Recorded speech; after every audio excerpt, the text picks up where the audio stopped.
Assalamualaikum warahmatullahi wabarakatuh. Selamat pagi, selamat siang, selamat petang, selamat malam. Salam bahagia untuk para siswa sekalian.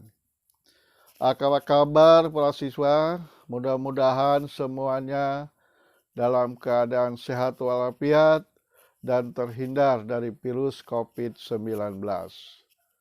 Para siswa sekalian, saat ini kita akan mempelajari tentang wilayah dan perwilayahan. Kalau berbicara tentang wilayah, tentunya para siswa tahu, karena tempat tinggal para siswa ada juga merupakan sebuah wilayah. Sering kita menyebutkan wilayah-wilayah, ada wilayah Jakarta, ada wilayah Surabaya, ada wilayah Jogja, dan sebagainya.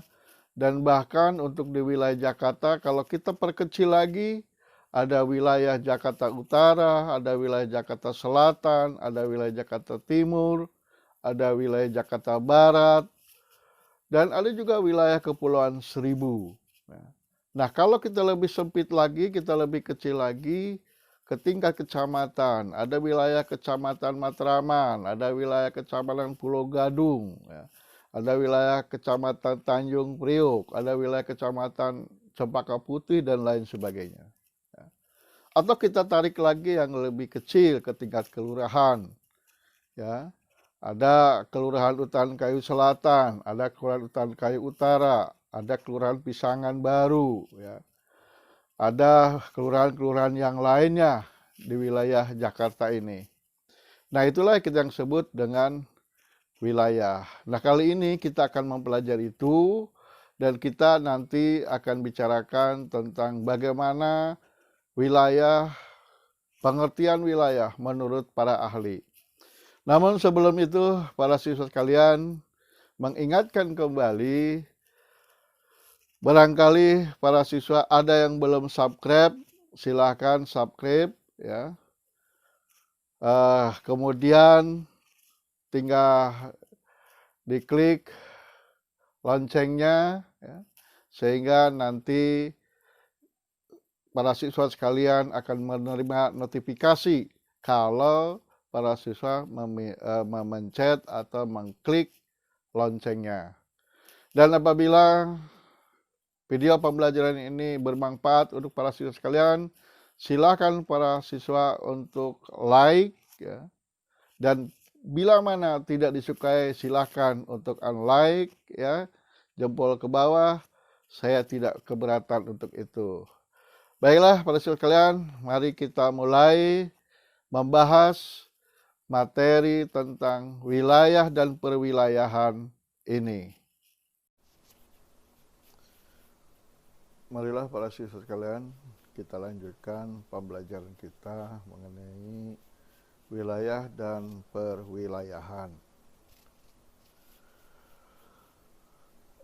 Apa yang dimaksud dengan wilayah?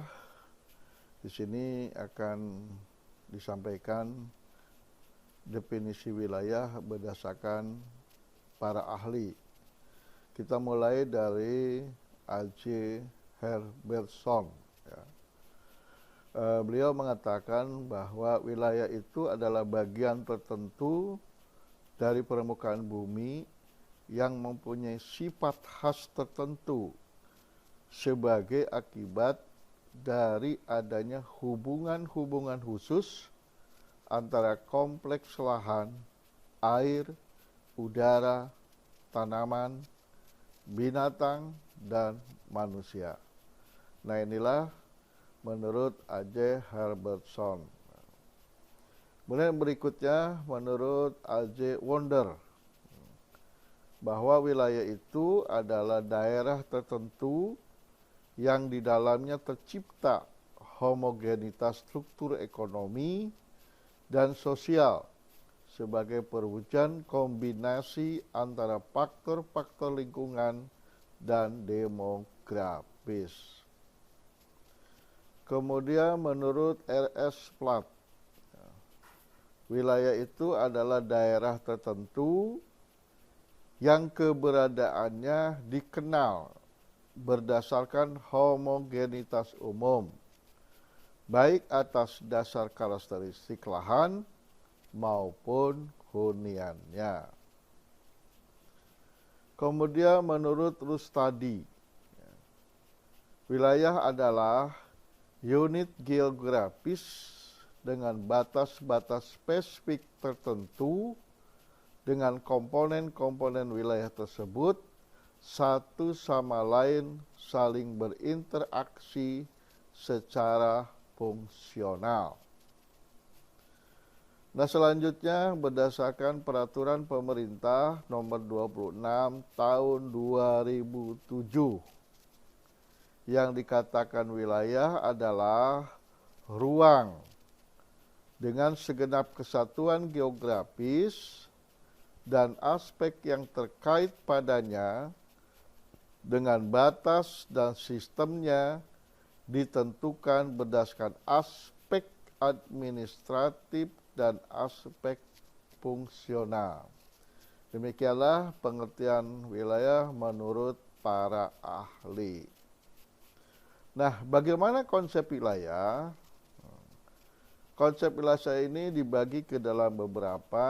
Kalau konsep wilayah dilihat berdasarkan keadaan alamiahnya, maka kita lihat yang pertama, berdasarkan iklim.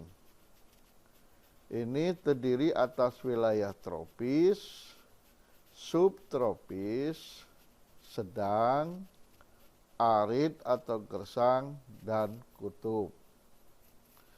Kemudian yang kedua, berdasarkan keadaan fisik, itu terdiri atas dataran rendah, dataran tinggi atau pegunungan, dan dataran pantai. Kemudian yang ketiga, berdasarkan vegetasi, terdiri atas hutan hijau tropis, hutan campuran, hutan musim, hutan berdaun jarum, tundra, sabana, dan stepa. Kemudian kita lihat lagi konsep berdasarkan tingkat kebudayaan penduduk. Itu terdiri atas wilayah agraris, wilayah industri, dan wilayah perikanan. Lalu kita lihat lagi konsep wilayah berdasarkan satu rumpun atau generic region. Terdiri atas area padi, area tebu, dan area gandum. Kemudian kalau kita lihat lagi dari konsep wilayah berdasarkan ciri khusus atau ciri khusus lokasi, yaitu specific region, terdiri atas wilayah Afrika, Eropa, Timur Tengah, dan Asia Tenggara. Nah, sekarang kita lanjutkan ke perwilayahan. Tadi kita berbicara tentang wilayah, sekarang kita berbicara tentang perwilayahan. Perwilayahan, yang dimaksud perwilayahan yaitu suatu upaya membagi permukaan bumi dalam lingkup dan tujuan tertentu. Apa manfaat perwilayahan? Yakni memisahkan sesuatu yang bermanfaat dan kurang bermanfaat, mengelompokkan keanekaragaman kondisi permukaan bumi, menyederhanakan informasi, dan mengamati perubahan-perubahan yang terjadi di permukaan bumi. Apa tujuannya? Tujuan perwilayahan antara lain meratakan pembangunan untuk menghindari pemusatan kegiatan, menjamin keserasian dan koordinasi terhadap berbagai kegiatan pembangunan di tiap daerah, serta memberikan arah kegiatan pembangunan. Delimitasi wilayah yakni usaha menentukan batas terluar suatu wilayah untuk tujuan tertentu. Nah, apa sih klasifikasi wilayah? Yakni upaya mengklasifikasikan suatu wilayah secara sistematis ke dalam bagian-bagian tertentu. Tujuannya yang paling utama adalah untuk mengetahui perbedaan jenis atau karakteristik suatu wilayah dan perbedaan tingkat suatu wilayah dengan menggunakan metode internal. Atau dalam hal ini memperhatikan parameter kelas dan hierarki, yakni kelas atas dan kelas bawah mempunyai hubungan. Demikian, terima kasih. Demikianlah para siswa sekalian, kita sudah membahas tentang wilayah dan perwilayahan, mulai dari definisi menurut para ahli. Mudah-mudahan materi ini bermanfaat untuk para siswa sekalian dan mudah-mudahan akan berguna untuk para siswa sekalian. Baiklah, kita akhiri pertemuan ini. Sampai jumpa pada sesi berikutnya. Kita akhiri. Wassalamualaikum warahmatullahi wabarakatuh.